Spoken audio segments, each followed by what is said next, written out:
लिखो भाई। Chapter number 1 और 2 के आपने क्वेश्चंस लिख लिए थे ऑर्गेनिक कंपाउंड्स के, ठीक है।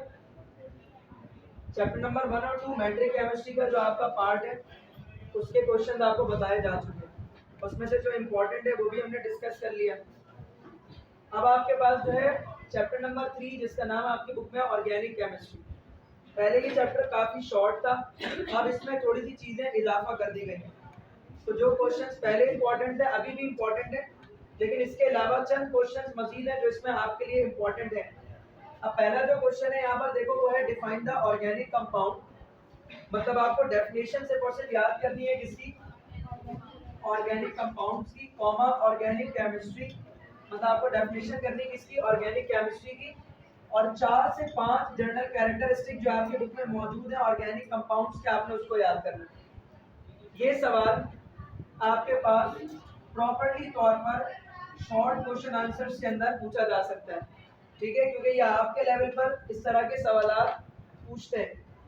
ज़्यादा क्रिटिकल बेस्ड क्वेश्चंस पूछने के बजाय आपसे बेसिक चीज़ें पूछने का चांस ज़्यादा होता है ऑर्गेनिक केमिस्ट्री के चैप्टर में मैट्रिक क्लास के स्टूडेंट्स के लिए। तो ये सवाल शॉर्ट के लिए आपके पास अहम है, ठीक है। नेक्स्ट है कुछ फॉर्मूलाज है आपके पास, जैसे मॉलिक्यूलर फार्मूला है, एम्पिरिकल फार्मूला है, कंडेंस फार्मूला है, डॉट एंड क्रॉस फार्मूला है। ये सवाल आपके पास या तो 8 मार्क्स के लिए जो डिफाइन द फॉलोइंग टर्म्स आती हैं, उसमें डिफाइन द फॉलोइंग टर्म्स में आपसे या तो ये पूछ सकते हैं, या फिर ये सवाल आपके पास एमसीक्यू में आ सकता है कि आपके पास कोई भी एक डेफिनेशन लिखी होगी, नीचे ऑप्शन होगा कि ये एम्पिरिकल फार्मूला है, कंडेंस फार्मूला है, डॉट एंड क्रॉस फार्मूला है या मॉलिक्यूलर फार्मूले की डेफिनेशन। तो ये सवाल इस तरीके से आपसे पूछा जाएगा। नेक्स्ट क्वेश्चन आपके पास हमेशा से ही अहम रहा है ऑर्गेनिक केमिस्ट्री के चैप्टर में, और वो है आइसोमेरिज्म, और साथ में आपको टाइप्स ऑफ आइसोमेरिज्म को एक्सप्लेन करना है डिटेल। सही है, तो आइसोमेरिज्म और नेक्स्ट क्या है आपके पास, टाइप्स ऑफ आइसोमेरिज्म। तो आइसोमेरिज्म, इसकी डेफिनेशन और जितनी भी आपके पास आपके बुक में types of isomerism completely explain किया गया है, ये टाइप्स ऑफ आइसोमेरिज्म जो है आपने इसको रिमेंबर करना है। पहले ही आपकी बुक में सिर्फ और सिर्फ एक आध इसकी सिर्फ और सिर्फ एग्जाम्पल मौजूद थी, अब ये बाकायदा एक डिटेल टॉपिक आपकी बुक में, और आइसोमेरिज्म की डेफिनेशन और इसकी टाइप बाकायदा पूरे 4 मार्क्स के लिए आपसे ये सवाल यहाँ से बन सकता है। नेक्स्ट है आपके पास natural resources of organic compound और यूजेस ऑफ ऑर्गेनिक कंपाउंड, ठीक है। लॉन्ग क्वेश्चन आंसर्स के हवाले से जो सवाल इस चैप्टर में आपका लॉन्ग के लिहाज से इम्पोर्टेंट है वो है natural resources of organic compound और uses of organic compound.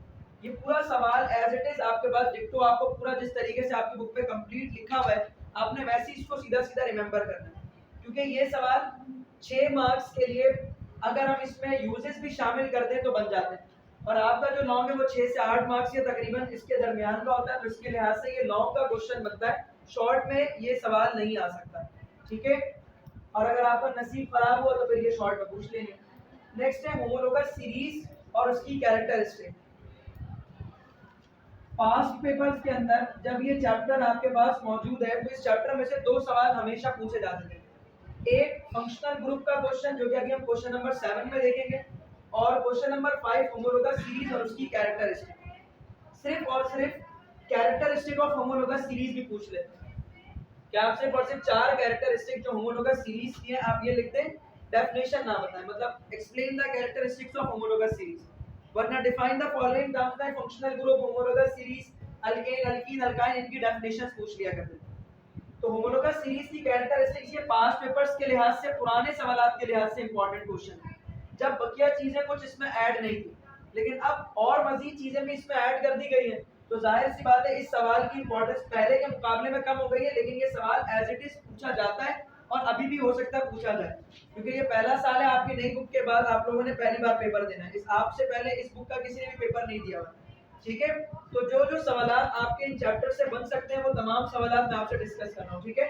Next है जो कि बाकायदा डिफरेंसेस आपकी बुक में, देखो जो डिफरेंसेस आपके बुक में एज इट इज चार्ट की फॉर्म में लिखे हुए, आपने जब डिफरेंसेस याद करने हैं तो सबसे पहले उन्हीं डिफरेंसेस की तैयारी करनी।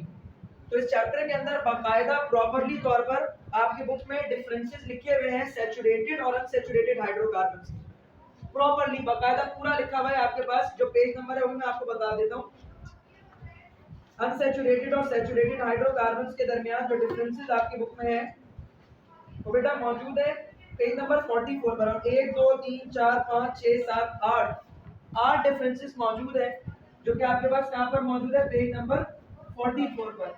इन 8 में से कम 6 डिफरेंसेस भी एटलीस्ट आपने याद करने, और जो पूरा याद कर सकता है तो अच्छी बात, और मिनिमम भी अगर ये सवाल आता है तो 5 डिफरेंसेस एटलीस्ट आपने लाजमी लिखने के। उसमें से अगर कोई एक आध डिफरेंस गलत होता भी है तो बकिया 4 आपके ठीक हो। याद रखिएगा एक डिफरेंस जो राइट साइड पे आप लिखते हैं उसके 0.5 मार्क्स होते हैं, और उसी का अपोजिट जो आप लेफ्ट साइड पे लिखते हैं उसके 0.5 मार्क्स होते हैं। तो मिनिमम भी अगर 5 पॉइंट्स आप लिखते हैं तो 5 पॉइंट्स के लिखने के बाद कोई एक पॉइंट जो आपने एक्स्ट्रा लिखा है तो उसके लिहाज से आपको लाजमी 4 मार्क्स इसके मिल जाएंगे।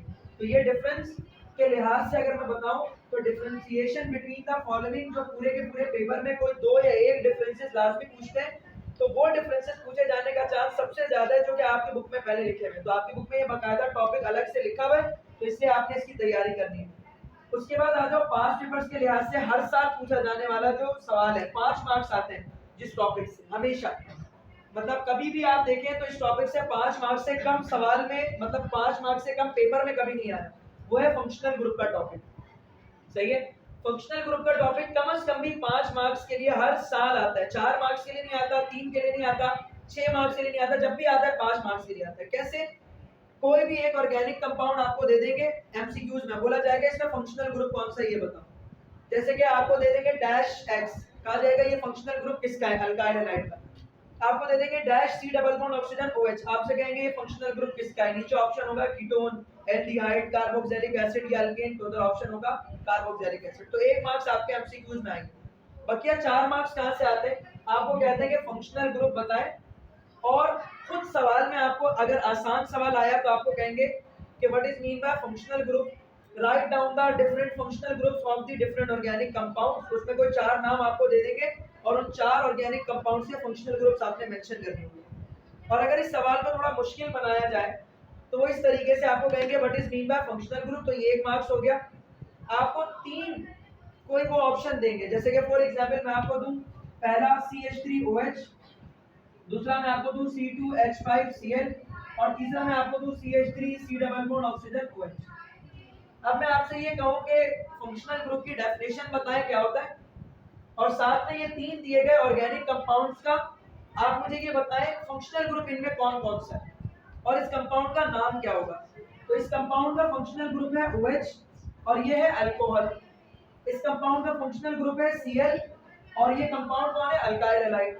इस कंपाउंड का फंक्शनल ग्रुप है C double bond oxygen OH और ये आपके पास कार्बोक्सिलिक एसिड।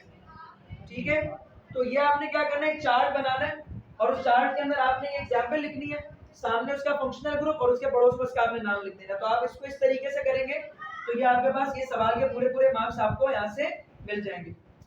ये सवाल अहम है सबसे ज्यादा। अगर मैं कहूँ कि इस पूरे के पूरे चैप्टर में सबसे ज्यादा इंपॉर्टेंट कौन से 3 सवाल है, तो सबसे पहला सवाल ये फंक्शनल ग्रुप वाला है, दूसरा सवाल ये होमोलोगस सीरीज वाला है, और तीसरा सवाल बेटा आपके पास कहाँ गया, ये natural resources of organic compound या फिर आइसोमेरिज्म। इन दो में रिप्लेसमेंट है, हो सकता है ये सवाल है, हो सकता है ये सवाल है, दो में रिप्लेसमेंट है, ये आ गया तो ये नहीं आएगा, ये आ गया तो फिर ये नहीं आएगा। ठीक है, लास्ट है nomenclature of alkane, alkene, alkyne. ये पहले कभी भी नहीं था, बोर्ड एग्जाम्स में ना ही पूछते थे और ना ही आपके पेपर्स में शामिल थे, मतलब आपके कोर्स में ही नहीं था, ये पूरे का पूरा पार्ट नहीं था ये अल्केन, अल्कीन और अल्काइन का नोमेनक्लेचर। जब भी ये सवाल आता है तो ये आता था इंटर के पेपर्स में, और ये सवाल आता है नोमेनक्लेचर ऑफ ऑर्गेनिक कंपाउंड्स के टॉपिक में, और आपको नोमेनक्लेचर करनी होती है। कोई भी ऑर्गेनिक कंपाउंड आपको देंगे, कोई भी अल्केन दे देंगे, अल्कीन दे देंगे, अल्काइन, आपने पहले प्रैक्टिस करनी है अपनी बुक में मौजूद एग्जाम्पल जितनी भी है, या वो एग्जाम्पल जो कि हमने क्लास में लेक्चर्स के दौरान किए,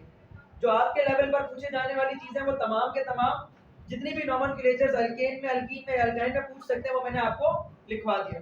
ठीक है, रुक जाओ 2 मिनट आ रहा हूँ। तो ये नोमेनक्लेचर ऑफ अल्केन्स, अल्कीन और अल्काइन आपने प्रैक्टिस करनी है ताकि ये वाला सवाल आपका हल हो सके, और ये लाजमी आएगा आपके पेपर्स में, क्योंकि ये पहले टॉपिक नहीं था, अब बाकायदा ये टॉपिक लिखा है तो बाकायदा तौर पर प्रॉपर ये सवाल पूछेंगे आपसे, ये स्किप नहीं होगा ये सवाल। हो सकता है अच्छा मिनिमम कितने मार्क्स, अगर ये शॉर्ट में नहीं आया तो फिर ये कम से कम 1 मार्क्स जरूर आएगा, मैक्सिमम 4 मार्क्स का कोई सवाल बन सकता है और मिनिमम 1 मार्क्स का। 1 मार्क से मुराद कोई भी एक ऑर्गेनिक कंपाउंड लिखा होगा आपके एमसीक्यूज में, आपको नीचे ऑप्शन दिए जाएंगे, नाम लिखा होगा, आपको बताना होगा कि उस ऑर्गेनिक कंपाउंड का नाम कौन सा सही। तो इस तरीके से आपने तैयारी करनी है कौन से चैप्टर की, अपने पूरे के पूरे मैट्रिक केमिस्ट्री के चैप्टर नंबर 3 ऑर्गेनिक केमिस्ट्री। सही है, तो 3 चैप्टर्स के हमारे क्वेश्चंस पूरे कंप्लीट हो चुके हैं, 5 चैप्टर्स हमारे रह गए, टोटल आपके कोर्स में 8 चैप्टर्स हैं। लास्ट के 3 चैप्टर्स में हर चैप्टर के अंदर कोई बहुत ज्यादा एक्सटेंसिवली क्वेश्चंस नहीं है, चंद क्वेश्चन, स्पेशली लास्ट वाले चैप्टर से तो बस 2 क्वेश्चन है, सेकंड लास्ट से भी 2 से 3 क्वेश्चन और थर्ड लास्ट से भी 3 से 4 क्वेश्चन है, इससे ज्यादा क्वेश्चंस नहीं है। Chapter 1 is highly important, chapter 2 is important, 3 important, 4 and 5 are most important. सही है, तो ये सबसे ज्यादा अहम चैप्टर्स हैं जिनकी आपने लाजमी तैयारी करनी है। 1 2 3 4 और 5 की भी अगर प्रिपरेशन कर लेते हो, जो क्वेश्चन बता रहा हूँ उसके लिहाज से, तो एटलीस्ट पास तो खुद ही हो जाओगे बिना छापे। सही है,